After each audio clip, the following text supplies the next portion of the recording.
Kung nasa sales ka, eto yung mga words o mga salita na di mo dapat binabanggit kapag ka gusto mong makabenta. Unang-una yung salitang sorry, lalo na pag may sinabing negative sa binibenta o ino-offer mo. Kapag ginamit mo kasi yung salitang sorry, para ka na rin umami ng kasalanan o ng kamalian. Kaya wag na wag mong gagamitin yung salitang sorry. Ang kailangan lang ma-emphasize mo yung positive side ng binibenta o ng ino-offer mo.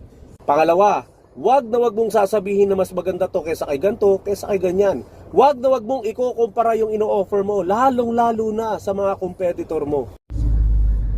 Pangatlo, yung salitang discount. Wag na wag mong gagamitin yung salitang discount.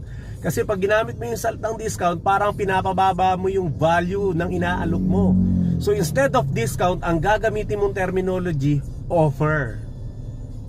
So hindi dapat natin pinapababa yung value ng ino-offer nating product